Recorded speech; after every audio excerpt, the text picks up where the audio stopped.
Bismillahirrahmanirrahim. Kiamat. Assalamualaikum warahmatullahi wabarakatuh. Alhamdulillah wassalatu wassalamu ala Rasulillah. Segala puji dan puja kehadirat Allah Subhanahu wa taala, juga salawat dan taslim kepada Nabi besar Muhammad sallallahu alaihi wa ala alihi wa sahbihi wasallam. Dari 35 amal pelebur dosa ini kita sudah membahas 3 bahasan, dan bahasan kita yang terakhir pada hari Kamis yang lalu yaitu amal yang ketiga, mengikuti Rasulullah sallallahu alaihi wasallam. Dan kesempatan ini insyaallah kita akan bahas amal yang keempat dari 35 amal pelebur dosa, yaitu takut kepada Allah Subhanahu wa taala. Baik teman-teman sekalian, saya akan membacakan dulu apa yang ditulis sebagai dalil oleh penulis di sini. Bagi teman-teman yang pegang bukunya di halaman 12, dari Hudzaifah radhiyallahu anhu diriwayatkan bahwa Rasulullah sallallahu alaihi wasallam bersabda, "Kana rajulun mimman kana qablakum yusi'u adh-dhanna bi'amalihi, faqala li ahlihi, idza ana mittu fakhuduni wa dharuni fil bahri yawmin 'asif." Fafa'alu bihi, fajama'ahu Allah thumma qala, "Ma hamalaka 'ala alladhi sana'ta?" Qala, "Ma hamalani 'alaihi illa makhafatuka faghfara lah." Artinya, kata Nabi SAW, ada seseorang yang hidup sebelum kalian menganggap jelek amalnya. Maka dia berwasiat kepada keluarganya, apabila satu waktu nanti saya meninggal dunia, bakarlah tubuh saya dan taburkanlah di lautan pada saat angin bertiup kencang. Lalu mereka pun melakukannya, keluarganya maksudnya. Maka Allah Subhanahu wa taala menyatukan kembali jasadnya, kemudian berfirman, "Apa yang mendorongmu berbuat demikian?" Maka dia menjawab, "Tidaklah yang mendorongku berbuat ini kecuali rasa takut kepadamu." Maka Allah pun mengampuninya. Hadis riwayat Bukhari. Hadis ini bermakna, kita makna global dulu, adalah gambaran tentang bagaimana seseorang mukmin pada saat dia merasa takut dengan Tuhannya, takut akan amalnya belum diterima misalnya, atau takut dosa-dosanya belum dimaafkan, maka ini tanda keimanan. Dan ini sebuah karunia dari Allah Subhanahu wa taala, karena rasa takut itu, rasa khawatir ini, itu akan sangat bermanfaat agar dia selalu semangat mengerjakan amal saleh dan tidak meninggalkannya sama sekali, karena khawatir justru kurang yang bisa meninggikan derajat dari surga, menyelamatkannya dari siksa Allah. Dan juga dia khawatir kalau taubatnya belum diterima, sehingga akhirnya dia bisa dihukum dengannya walaupun dia sudah bertobat, sehingga dia selalu continue dalam bertobat. Nah, ini sebuah poin penting dalam masalah keimanan seorang mukmin, bagaimana dia memiliki rasa takut kepada Allah Subhanahu wa taala.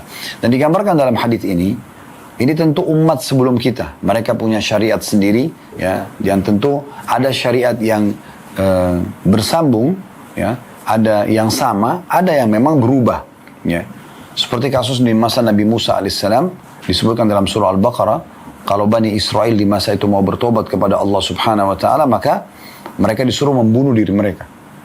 Allah mengatakan, "Faqtulu anfusakum," bunuhlah diri kalian. Kalau di masa Nabi Muhammad SAW tidak ada perintah untuk membunuh diri kalau seandainya orang bertaubat. Tapi Imam Nawawi rahimahullah mengatakan, kalau seseorang berbuat dosa besar, maka bila dia mengerjakan 3 hal ini, meninggalkan dosa itu seketika, menyesali dan berjanji sama Allah tidak akan mengulanginya, maka ini sudah cukup untuk dimaafkan dosa-dosanya. Nah, di sini Nabi SAW menggambarkan tentang umat sebelum kita.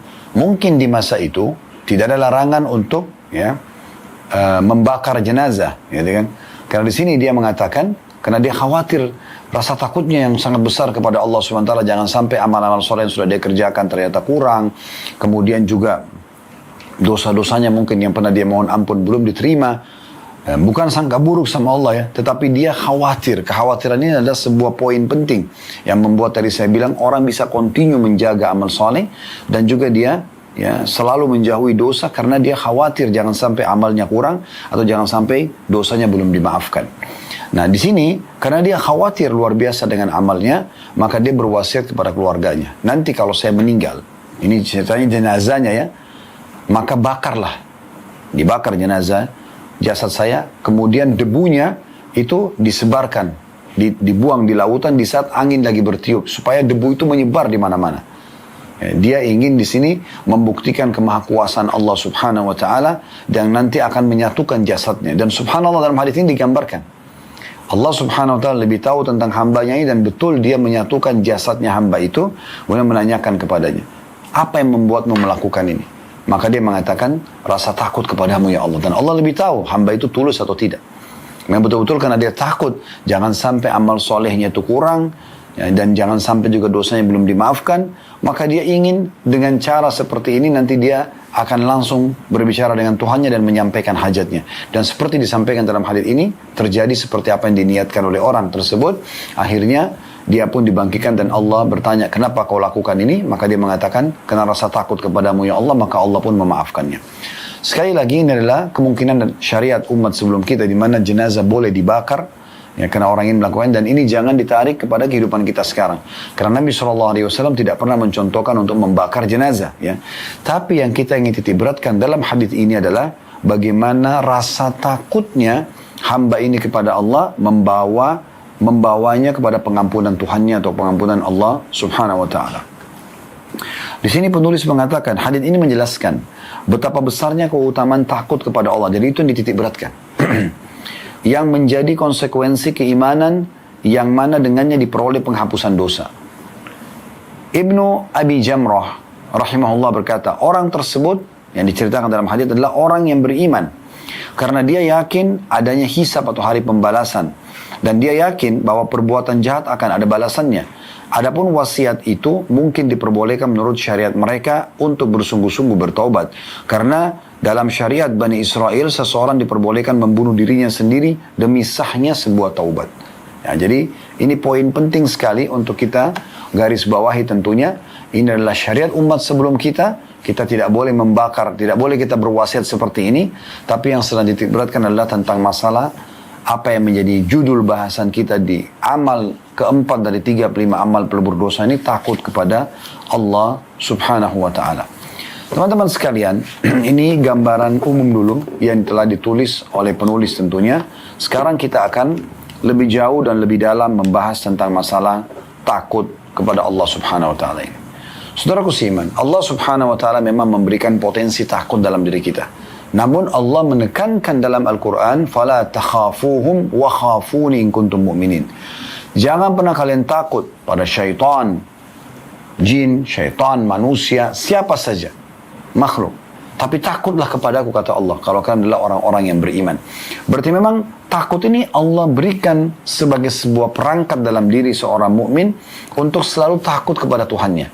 Dan takut ini sudah saya bahasakan tadi adalah takut. Ya, kalau sampai amal solehnya belum diterima sama Allah atau kurang pahalanya, sehingga akhirnya dia selalu menjaga dan meningkatkan kualitas dari ibadahnya. Juga dari sisi lain dia selalu khawatir kalau dosanya akan mendatangkan hukuman padanya atau tobatnya belum diterima, sehingga dia selalu continue dalam bertaubat. Ya, begitu juga dengan berdoa misalnya, dia selalu berdoa dengan harapan satu waktu Allah akan berikan jawabannya. Maka ini semuanya adalah bagian daripada perangkat keimanan. Ini satu hal yang luar biasa, di mana seorang muslim harusnya merasa ini adalah sebuah karunia yang besar.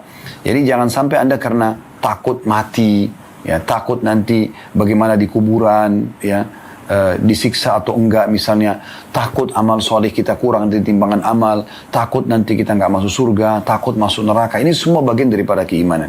Oleh karena itu Allah Subhanahu wa Ta'ala menitipkan takut ini dalam diri kita, memberikan kepada kita agar kita gunakan sebaik mungkin hanya takut dan tunduk kepada Allah Subhanahu wa Ta'ala. Bahkan Allah seringkali menyentuh rasa takut ini kepada hamba-hambanya agar mereka tidak melakukan perbuatan dosa. Contoh misalnya, kalau setiap orang mau melakukan perbuatan dosa, apalagi kalau dosa besar, ingin mencuri, ingin berzina, ingin apa saja, ya, memfitnah, pasti Allah mulai memberikan kepada dia rasa khawatir atau rasa takut. Ketakutan ini sebenarnya adalah takut kepada Allah Subhanahu wa Ta'ala. Asalnya kan rasa takut itu takut kepada Allah Subhanahu wa Ta'ala. Maka di sini dia jadi takut. Takut nanti jangan sampai Allah buat orang-orang mengetahui perbuatannya. Takut nanti jangan sampai Allah hukum dia sehingga Allah permalukan misalnya melalui hamba-hambanya, melalui manusia. Maka ini adalah contoh bagaimana dalam diri kita memang ada rasa takut itu. Orang, teman-teman sekalian, makin mengenal Tuhannya, maka makin takut kepada Allah. Kalau Anda makin tinggi ilmu agamanya, ya, makin sering Anda praktekkan ilmu agama itu, maka rasa takut ini akan makin kental. Ya, akan makin kental. Dan ini membawa kepada kekhusyuan dan ketundukan kepada Allah Subhanahu wa taala yang luar biasa. Makanya para salafus saleh itu dinukil kisah luar biasa dari mereka. Bagaimana Hasan Basri rahimahullah pada saat melihat jenazah, beliau langsung spontan berzikir, memperbanyak zikirnya. Lalu ada yang menanyakan, wahai imam, kenapa Anda berzikir? Lalu dia mengatakan kepada orang yang bertanya, berzikirlah. Karena yang sedang kita antar sudah tidak bisa berzikir. Langsung dia jadikan itu sebagai momen bagaimana dia bisa segera mendekatkan diri kepada Allah Subhanahu wa taala. Abu Darda radhiyallahu anhu pada saat melihat jenazah, maka beliau langsung berbicara mengatakan, "Pergilah di pagi hari." Kalau untuk waktu pagi misalnya, karena kami akan menyusul sore hari. Pergilah di sore hari, karena kami akan menyusul di pagi hari. Ya.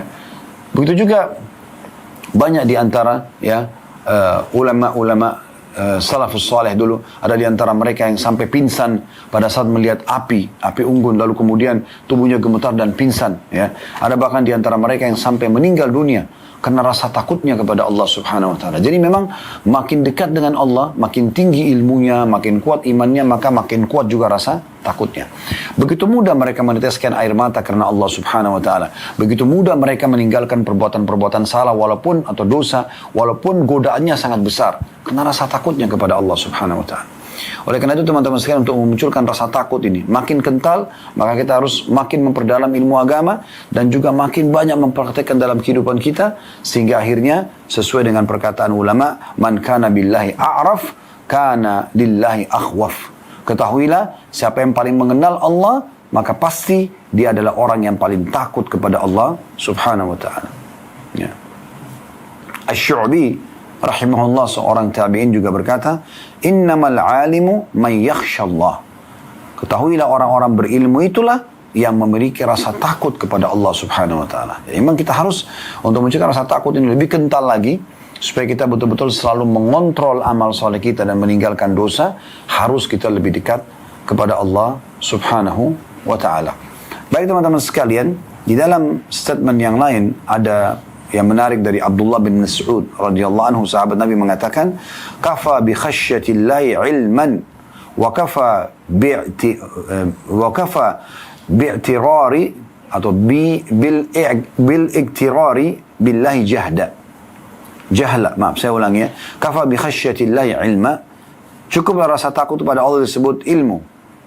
Wa kafa bil iktirari billahi jahla, dan cukuplah ya orang-orang yang lalai ya atau terbuai ya dengan karunia Allah dan dia lupa kepada Allah, maka disebut kebodohan ya. Ini disebutkan dalam Majmu' fatwanya Ibnu Taimiyah rahimahullah. Dan Ibnu Taimiyah menanggapi, berkata, dari statement Abdullah bin Mas'ud ini, beliau mengatakan, wa idza kana ahlul khasyati humul ulama al-mamduhun fil kitab was sunnah lam yakunu mustahiqina lidzammi wa dzalika la yakunu illa ma'a fi'lil wajibat. Jika orang yang takut kepada Allah adalah para ulama, lalu mereka inilah yang terpuji dalam Al-Quran dan mereka pun tidak dicela, maka merekalah yang biasa menjalankan kewajiban. Maksudnya adalah orang-orang yang berilmu dan juga mengamalkan amal-amal saleh itu, ya, ilmu itu, mengamalkan amal saleh, ilmu itu sebagai amal saleh, maka dia adalah orang yang paling takut kepada Allah Subhanahu wa taala. Lalu teman-teman Anda bertanya, kira-kira apa yang saya dapatkan kalau saya takut kepada Allah? Baiklah Ustaz, kami sudah faham misalnya takut kepada Allah Subhanahu wa taala itu akan mendatangkan tadi misalnya, jadi kita jadi lebih rajin beribadah dan lebih takut berbuat dosa. Oke, itu poin. Tapi ada nggak yang kami dapatkan di akhirat nanti? Ada. Anda akan mendapatkan, kalau selalu mengikuti rasa takut ini, ekstra istana di surga. Makanya Allah menjelaskan di dalam surah Ar-Rahman ayat 46, waliman khafa maqama rabbih jannatan. Dan bagi orang-orang yang takut ketika nanti menghadap Tuhannya di hari kiamat, akan mendapatkan 2 surga. Jadi orang-orang mendapat 1 surga, tapi orang yang takut kepada Tuhannya ini akan mendapatkan Dua surga. Ibnu Katsir rahimahullah menyampaikan tentang tafsir surah Ar-Rahman ayat 46 ini. Seraya beliau mengatakan, siapa yang takut kepada Allah, ya, atau siapa yang takut pada maqam Rabbnya, maksudnya kedudukan Tuhannya, maka kelak di hari kiamat, ya, dia akan mendapatkan, ya, karunia dua surga. Dan Ibnu Katsir mengatakan, dengan takut kepada Allah maka dia menahan hawa nafsunya. Dia tidak akan melampaui batas, maksudnya mengulang-ulangi dosa misalnya. Dia juga, ya, tidak akan mementingkan urusan dunia. Yang penting adalah akhirat, tidak mengejar dunia berlebihan. Ya. Kemudian juga dia menjalankan kewajiban dan meninggalkan larangan. Dengan rasa takut itu akan muncul semua itu. Dan pasti dia akan mendapatkan dua istana di surga. Ya. Dinukil dari kisah atau dari hadis, ya, bukan kisah tapi dari hadis Abdullah bin Qais radhiyallahu anhu dari Rasulullah sallallahu alaihi wasallam, beliau bersabda mengenai surah Ar-Rahman ayat 46, ya. Dan hadis ini diriwayatkan Bukhari nomor 4878, Imam Muslim nomor 180, dan juga disebutkan dalam Sahih Tafsir Ibnu Katsir jilid 4 halaman 344 sampai 345. Hadis ini berbunyi jannatani min fiddah. Yang dimaksud dengan dua surga itu adalah dua surga, ya, dari perak. Aniyatuhuma wa ma fihima. Maka semua bejananya dan di dalamnya semua dari perak. Wa jannatani min zahabin aniyatuhuma wa ma fihima. Dan dua surga juga, ya, dari emas dan bejana juga, ada apapun dalamnya semua dari emas, ya. Wa ma bainal qaumi wa baina an yanzuru ila rabbihim illa ridaul kibar ala wajhi fi jannati adn. Dan tidak ada yang menghalangi kaum-kaum yang ada di surga yang dapat dua istana itu karena takut kepada Rabb mereka, melainkan ada pakaian kesombongan, ya, di wajah Allah di surga Aden atau surga yang tetap. Nah, di sini kita bisa lihat bagaimana Allah Subhanahu wa taala memberikan dua istana di surga bagi orang-orang yang takut kepada Tuhannya. Oleh karena itu teman-teman sekalian, takut ini juga bisa dipupuk, ya. Dari tadi sebenarnya tahapannya untuk mencapai tingkat tertinggi dari takut kepada Allah sehingga kita selalu rajin mengerjakan amal soleh dan continue menjaganya istiqamah, dan juga kita rajin meninggalkan dosa dan berhati-hati agar tidak terjerumus. Nah, itu harus punya ilmu, kemudian diamalkan ilmu tersebut, ya. Makin tinggi ilmu seseorang dan makin kuat dia dalam mengamalkan amal soleh, wajib ataupun sunnah, ya, maka otomatis makin kuat keimanannya dan rasa takutnya kepada Allah SWT. Nah, ini tingkatannya. Namun juga ada poin yang penting untuk digarisbawahi. Nah, rasa takut kepada Allah Subhanahu wa taala ini, ya, juga jangan rasa takut, ya, kepada makhluk kita samakan dengan Allah. Ini juga selain punya ilmu harus ada poin ini, ya. Maksudnya adalah ada sebagian orang mungkin dia lebih takut misal dengan pasangan hidupnya daripada Allah Subhanahu wa taala. Di saat misalnya dia nonton sesuatu yang haram, sebenarnya dia tahu Tuhannya melihatnya, tapi dia tidak peduli dengan itu. Ya, semoga Allah maafkan kalau di masa lalu ada ini, tapi dia lebih takut kalau istrinya lewat misalnya atau suaminya lewat, maka dia tiba-tiba tutup handphone tersebut. Rasa takutnya kepada makhluk lebih besar daripada takutnya kepada Allah Subhanahu wa taala, ya. Ada orang mencuri, berzina, apa saja, dia tidak takut sama Tuhannya. Kenapa? Karena kurangnya ilmu, dan dia coba memunculkan dan dia menerima bisikan syaitan agar dia lebih takut kepada makhluk. Jadi rasa takut yang dibisikkan itu, nanti kalau orang ini tahu kamu pencuri, maka mungkin dia tidak akan pekerjakan misalnya. Jadi arahnya ke situ, bukan justru lebih takut kepada ancaman Allah Subhanahu wa taala. Nah, ini nanti akan merusak rasa takut yang sebenarnya, ya. Juga poin penting yang harus digarisbawahi dalam masalah ini, syaitan selalu menakut-nakuti. Dia mau tunggangi rasa takut kita itu. Sebagaimana Allah Subhanahu wa taala menyebutkan, "Inna dzalikumus syaitanu yukhawifu awliya'a." Jadi kalau orang mau jihad, orang mau sedekah, orang mau apa saja melakukan perbuatan yang butuh keberanian, ya. Misalnya dia sedekah keberanian untuk melawan, mungkin dia pas-pas tapi dia keluarkan sedekah itu. Atau jihad berperang jalan Allah, atau bangun sholat malam sementara mungkin dia masih mengantuk. Misal contoh, ya. Maka semua itu pada saat dia melawannya dan dia berusaha untuk bangun karena Allah Subhanahu wa taala, dia kerjakan karena Allah Subhanahu wa taala, maka akan aman. Tapi syaitan menakut-nakutinya. Nanti kalau kamu jihad, istrimu akan nikah sama siapa? Gitu kan. Misal, bagaimana kalau anggota tubuhmu cacat? Bagaimana kalau kau ditawan oleh musuh? Yang ditakut-takuti itu semua. Sampai kata Nabi SAW, kalau orang mau berjihad, kemudian dia ditakut-takuti oleh syaitan, tapi dia tetap melaksanakannya, tetap dia pergi sampai dia mati syahid, maka baginya surga. Kan gitu. Begitu juga orang kalau mau sedekah, ditakut-takuti. Nanti kamu mau makan apa? Kamu lebih perlu. Nanti ada gini dan gitu. Sehingga dia tidak bersedekah. Juga dengan sholat malam. Tidurlah. Lebih baik tidur. Mungkin butuh istirahat. Tubuh butuh ini dan segala macam. Padahal sebenarnya hak Allah subhanahu wa ta'ala ada di sana. Pastikan teman-teman sekalian. Kalau kita dahulukan hak Allah subhanahu wa ta'ala, urusan kita semua akan mudah. Karena semua perkara kita ini, urusan kita, kalau baik maka karena baik hubungan kita sama Allah. Kalau rusak maka karena rusak hubungan kita sama Allah subhanahu wa ta'ala.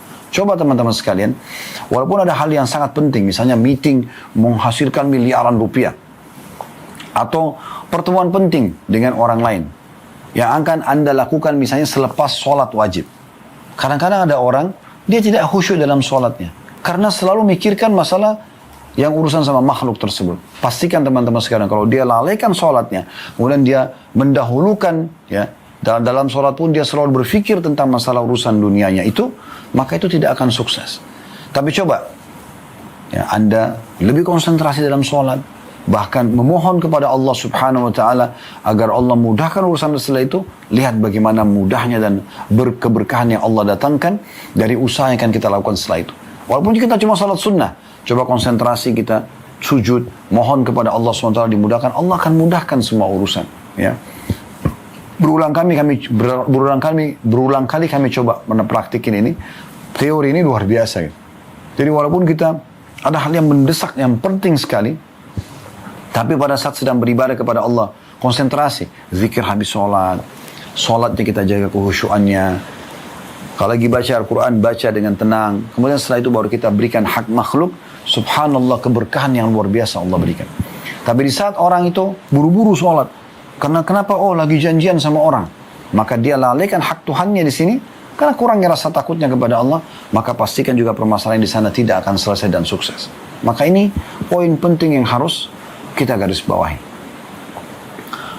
Syekh As-Sa'di rahimahullah mengatakan, konsekuensi dari orang yang takut pada Allah adalah meninggalkan larangan dan melaksanakan perintah. Hasilnya kalau Anda takut kepada Allah nanti adalah Anda akan pasti selalu mengerjakan ketaatan dan meninggalkan larangan, dan itu sebuah karunia yang luar biasa gitu, Itulah orang yang akan mendapatkan 2 surga yang dijanjikan dalam surah Ar-Rahman tadi ayat 46, 2 surga itu terdapat bejana, perhiasan, bangunan dan isi lainnya yang terbuat dari emas. Salah satu dari 2 surga itu diperuntukkan karena meninggalkan yang diharamkan, dan surga lainnya diperuntukkan karena ketaatan yang diperintahkan. Tafsir As-Sa'di halaman 880. Jadi surah Ar-Rahman ayat 46, waliman khafa maqama rabbih jannatan, dan orang yang takut pada Tuhan akan mendapatkan 2 istana. Nabi SAW tadi sudah sebutkan hadis yang kami bacakan, ada istana yang Allah berikan dari emas, dari perak, dan semua dalamnya, semua perabotnya dari perak, dan ada juga istana emas, semuanya perabotnya dan apapun dalamnya dari emas. Maka ini akan diberikan oleh Allah subhanahu wa ta'ala kepada orang yang takut kepadanya. Lalu Syekh Sa'di rahimahullah menanggapi hadis ini sambil mengatakan bahwasanya 2 surga yang dijanjikan, 1 surga itu karena rasa takutnya sehingga membuat dia termotivasi selalu mengerjakan ketaatan, ini dapat istana sendiri. Dan 1 istana lagi diberikan karena rasa takut yang muncul membuat dia khawatir dan tidak mau melakukan perbuatan dosa. Nah, ini juga punya dapat istana. Dari sini juga kita ambil pelajaran penting teman-teman sekalian. Ternyata Allah subhanahu wa ta'ala itu luar biasa, luas rahmatnya. Dan memang Allah subhanahu wa ta'ala ini memberikan kepada kita peluang-peluang yang sangat banyak. Dari 1 perbuatan amal soleh, bisa banyak sekali kita mendapatkan pahala di situ. Contoh misalnya sholat. Kita kalau sholat, di wudu ada pahalanya. Melangkah ke masjid ada pahalanya. Masuk masjid ada pahalanya. Sholat sunnah sebelumnya, qobliyah ada pahalanya. Doa di antara azan iqamah ada pahalanya. Takbiratul ihram pertama imam ada pahalanya. Setiap bacaan dan gerakan dalam sholat ada pahalanya. Selepas salam ada doa serta selesai sholat, selepas sholat ada zikir, ada pahalanya, gitu kan? Ada sholat ba'diyahnya misalnya, di sholat wajib ada ba'diyah seperti duhur, maghrib dan isya misalnya, ada pahalanya. Ini untuk kita sendiri. Tapi Allah memberikan kita kesempatan untuk menambah pahala itu. Bagaimana caranya? Ajak orang lain. Atau Anda menjadi muazzinnya. Atau Anda menjadi imamnya. Atau Anda membangun masjidnya. Menyiapkan karpetnya. Ya, fasilitas tempat uduknya. Padahal sebenarnya tadinya bisa kita kerjakan sendiri. Tapi kita bisa mendapatkan pahala dengan memudahkan orang lain juga mengerjakannya. Ini akan menambah ekstra pahala. Dan itu hampir semua di sisi ibadah kita sama. Ini satu sisi tentang masalah ibadah. Dan di saat Anda sedang mengerjakan ketaatan, berarti kan Anda meninggalkan larangannya ibadah itu. Apa itu? Misalnya Anda sholat. Berarti kan ini perintahnya. Larangannya adalah meninggalkan sholat. Anda sekarang mendapatkan pahala karena mengerjakan ketaatan, mengerjakan ibadah tersebut. Anda juga dapat pahala karena meninggalkan yang dilarang dari ibadah itu. Misalnya meninggalkan sholat. Nah ini luar biasa gitu. Sisi panen pahala yang luar biasa. Sulit digambarkan kalau dengan akal manusia. Tapi Allah subhanahu wa ta'ala itu ya, maha pemurah, maha penyayang. Belum lagi Allah kekalkan dalam Al-Quran ya, man ja'a bil hasanati falahu asyru amthaliha. Siapa yang mengerjakan satu kebaikan akan dilipat gandakan 10 kali lipat. Selain kita bisa dapat pahala dengan cukup banyak dari satu jenis pahala sendiri, tadi sudah kami kasih contoh ya. Dengan kita kerjakan dapat pahala, dengan kita ajak orang lain dapat pahala. Kita siapkan fasilitasnya juga dapat pahala. Jadi kita punya banyak kantong-kantong pahala di satu jenis ibadah. Dan itu bisa terjadi di semua jenis ibadah. Dan belum lagi Allah subhanahu wa ta'ala janjikan akan lipat gandakan 10 kali lipat minimal itu ya. Dari semua balasan pahala kebaikan. Coba bayangkan. Dan Nabi SAW menyebutkan sebuah hadis yang sangat mulia. Man hamma bihasanatin walam ya'malha. Siapa yang niat ingin mengerjakan satu kebaikan dan belum sempat mengerjakannya. Baru niat sholat malam, baru niat sedekah, baru niat hadir majelis ilmu, baru niat mau membantu, menjenguk orang susah, menjenguk orang sakit, bakti orang tua, haji dan umroh, jihad, apa saja. Baru niat. Belum sempat melakukannya, karena belum punya peluang untuk itu, kutiba lahu hasanatun kamila. Dicatatkan baginya satu pahala lengkap. Baru niat saja. Oleh karena itu sering kami ingatkan teman-teman sekalian, kalau mau tidur malam, jangan cuma langsung tidur. Niatkan sholat malam. Kalaupun kebablasan tidur sudah mendapatkan lengkap pahala itu. Kata Nabi SAW, fa'in amilah, kutiba lahu asyru adha'afiha ila 700 difin ila adha'afin kathira. Kalau dia betul-betul kerjakan apa yang sudah diniatkan dari amal soleh, dia bangun sholat malam tadi, dia betul-betul silaturahim keluarga, dia betul-betul bakti sama orang tua hari itu, dia betul-betul jenguk orang sakit, dia apa saja amal soleh yang sudah dia niatkan, dia kerjakan, diberikan 10 kali lipat dari pahala tersebut sampai 700 kali lipat. Bahkan kelipatan-kelipatan yang banyak, tergantung kadar keikhlasannya. Semoga Allah subhanahu wa ta'ala menjadikan kita hamba-hamba yang selalu sibuk dengan amal soleh dan Allah berikan pahala maksimal. Bukan pahala yang minimal, tapi kita minta kepada Allah diberikan pahala maksimal. Karena ini luar biasa. Lalu kata Nabi SAW, sebaliknya, وَمَنْ هَمَّ بِسَيِّئَةٍ وَلَمْ يَعْمَلْهَا kutiba lahu hasanatun kamilah. Siapa yang niat mengerjakan satu perbuatan dosa, niat ingin berzina, niat ingin berbohong, menipu, dan segala macam, lalu dia batalkan karena Allah, dicatatkan baginya satu pahala. Berarti kan ada sumber pahala dari amal soleh yang kita kerjakan, ada sumber pahala dari pembatalan dosa. Itu. Nah ini tadi yang kita jelaskan itu. Kemudian kata Nabi SAW, wa in amilah kutiba lahu sayyi'atun wahidah. Dan kalau dia kerjakan dosa itu hanya dicatatkan baginya satu dosa saja. Karunia apalagi teman-teman sekalian yang kita harapkan lebih daripada ini dari Allah subhanahu wa ta'ala. Apalagi memang Allah dasarnya memberikan lebih banyak daripada itu. Sampai Allah mengatakan, wa in ta'uddu ni'matallahi la tuhsuha. Kalau kalian ingin menghitung-hitung ya rezeki atau karunia dari Allah, maka kalian tidak akan mampu menghitungnya. Baik teman-teman sekalian, kita melanjutkan sisa bahasan kita berhubungan dengan masalah takut kepada Allah subhanahu wa ta'ala. Kembali saya ingatkan lagi apa yang kita sudah singgung di sesi awal tadi dari materi kita. Takut kepada Allah subhanahu wa ta'ala adalah sebuah perangkat keimanan yang sangat mahal. Di saat muncul rasa takut itu dalam diri Anda, dalam jiwa Anda takut jangan sampai amal soleh saya ini kurang. Maka Anda selalu dengan itu meningkatkan kualitasnya dan menjaga ya agar dia selalu continue Anda kerjakan terus menerus. Dan juga Anda khawatir dan takut jangan sampai kalau terjerumus dalam dosa ini malah saya akan dihukum oleh Allah subhanahu wa ta'ala. Maka ini sebuah karunia yang luar biasa. Bilal radhiyallahu anhu, Abu Darda radhiyallahu anhu, dan hampir mayoritas sahabat. Kalau kita nukil kisah-kisah di hari wafatnya, menjelang wafat mereka, umumnya mereka ditanya, apa yang Anda khawatirkan? Umumnya mereka mengatakan dosa dan perjalanan masih jauh. Kok bisa? Figur seorang muazzin Nabi Bilal, sepanjang hidupnya azan, sepanjang hidupnya mendampingi Nabi SAW. Lalu kemudian menjadi pasukan terbaik dan sahabat terbaiknya Abu Bakar, pasukan terbaik dan sahabat terbaiknya Umar radhiyallahu anhu ajma'in. Sepanjang hidupnya, di akhir hidupnya selalu jihad, dan sampai termasuk Bilal lah salah satu dari 12.000 pasukan muslim yang masuk, ya, atau sekian ribu pasukan muslim yang masuk menembus, ya, istana putihnya Kisra. Beliau luar biasa gitu. Ini hidupnya sepanjang hari itu semuanya ibadah. Abu Darda itu terkenal dengan seorang abidnya sahabat, ahli ibadahnya sahabat.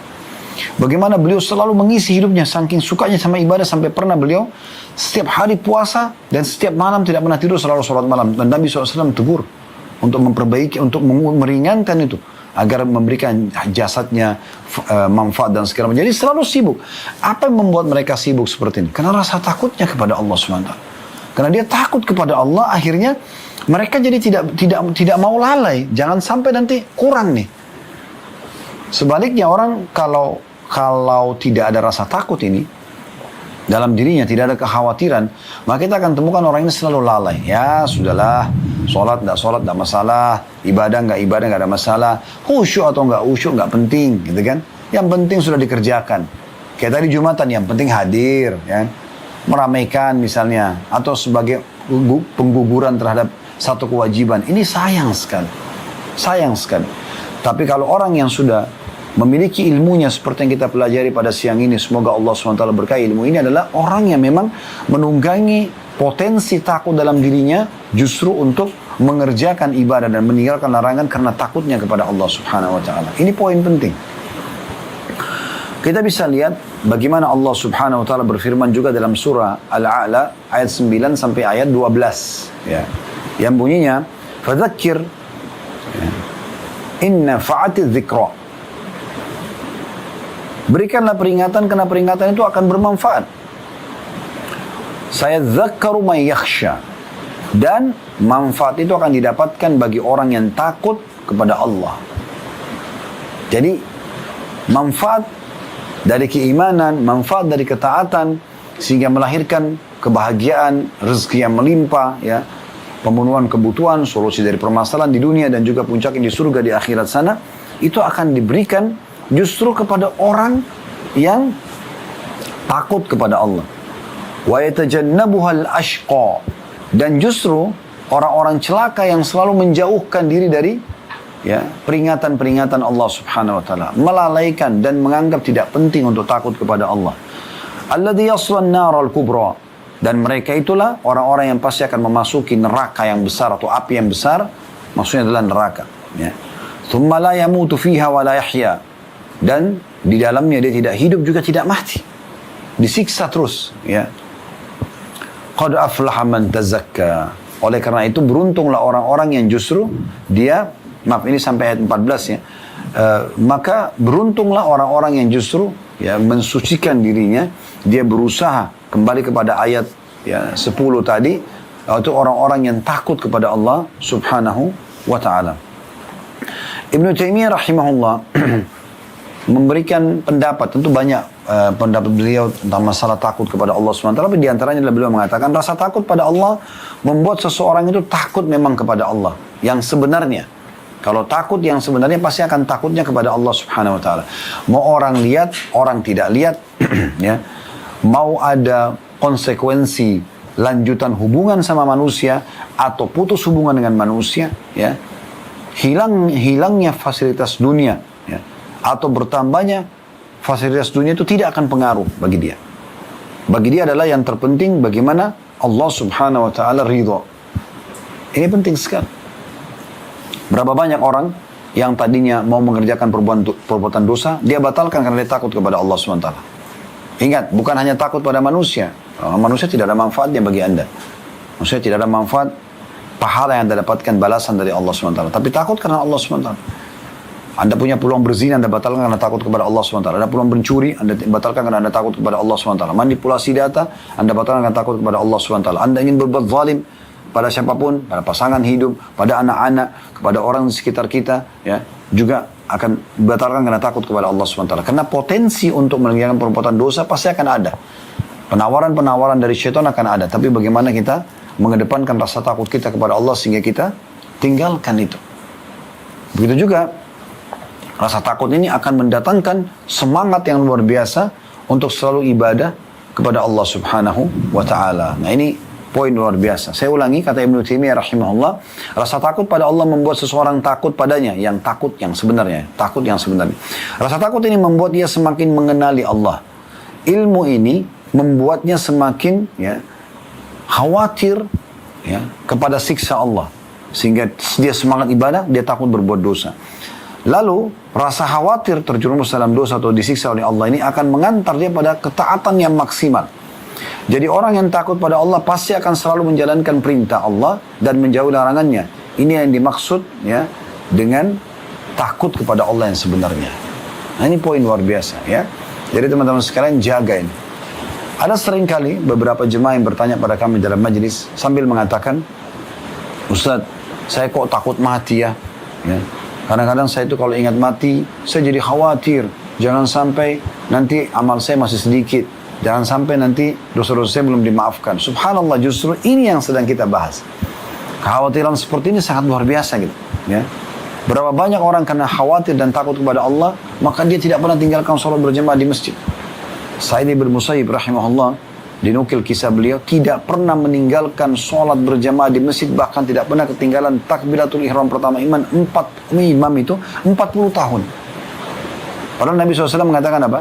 Siapa yang tidak ketinggalan takbiratul ihram imam 40 hari saja, maka dipastikan dia akan selamat dari kemunafikan dan selamat dari neraka dan kemunafikan. Ini 40 tahun.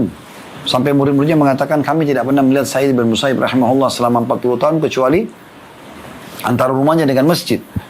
Beliau juga mengatakan tentang dirinya, saya selama 40 tahun tidak pernah melihat kecuali pundaknya imam. Di saf pertama di belakang imam langsung, di belakang imam langsung. Apa yang mendorong orang bisa komitmen selama 40 tahun menjaga itu? Tidak ada kecuali rasa takut kepada Allah SWT. Takut amalnya kurang, takut nanti kalau dia tidak sibukkan diri dengan amal soleh maka akan sibuk dengan dosa.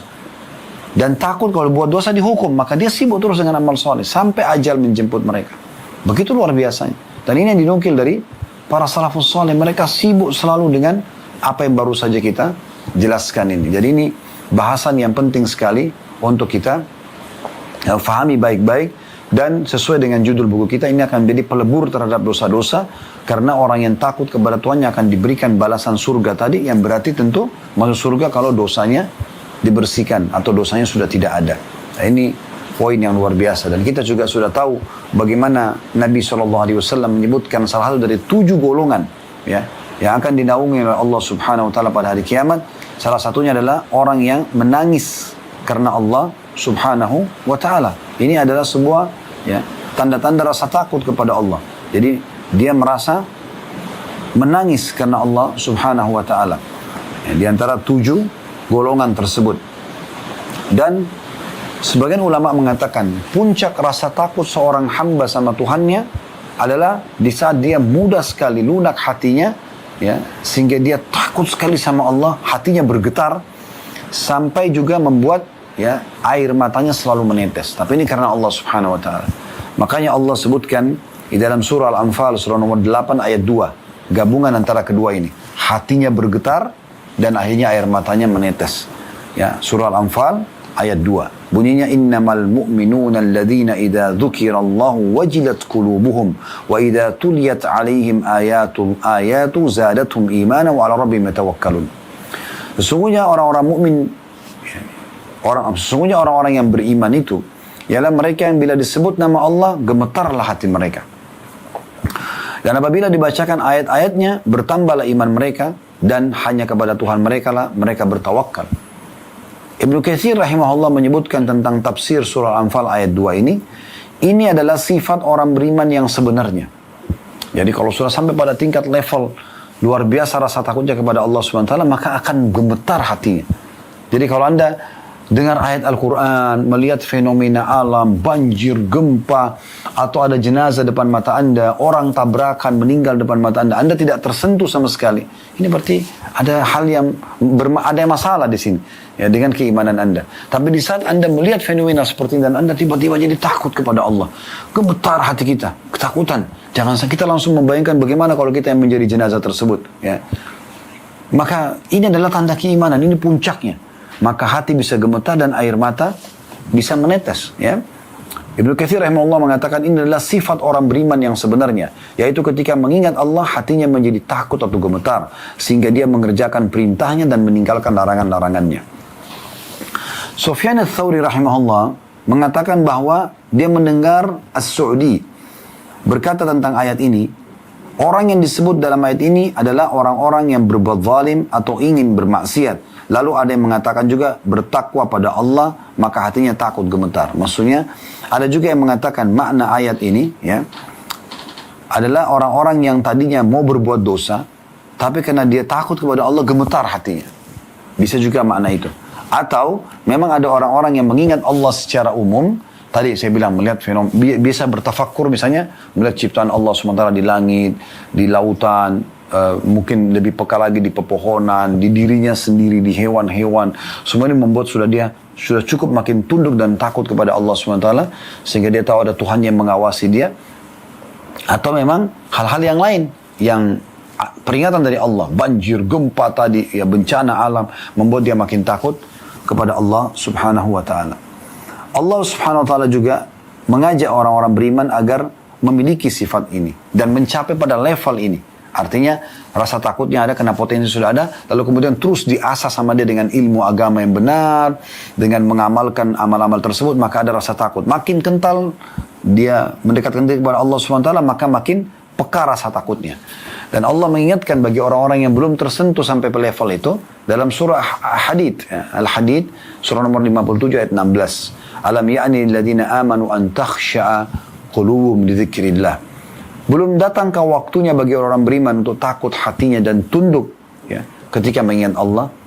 Jadi ini Allah SWT ingatkan, dan ini ayat yang membuat Fudail bin Iyad rahimahullah, seorang ulama tabi'in, sadar dari sifat perampoknya atau kebiasaan merampoknya, atau jadi preman jalanan, ya, orang yang suka mengganggu orang lain dengan merampok dan merampas harta mereka. Tobat justru kena mendengarkan ayat ini, ya. Bagaimana, kapan, lalu sampai kapan kita mau lalai, ya. Juga Allah Subhanahu wa Ta'ala menyebutkan di dalam surah Al-Maidah surah nomor 5 ayat 83 tentang masalah orang-orang yang takut hatinya ini. Kalau mereka mendengar firman Allah, peringatan-peringatan sampai kepada mereka dari Rasulullah SAW, hati mereka lunak dan akhirnya mata mereka meneteskan air mata. Allah menggambarkan tentang An-Najashi rahimahullah, ya. Beliau adalah seorang raja di Ethiopia di masa Nabi SAW, dari agama Nasrani masuk Islam, gitu kan.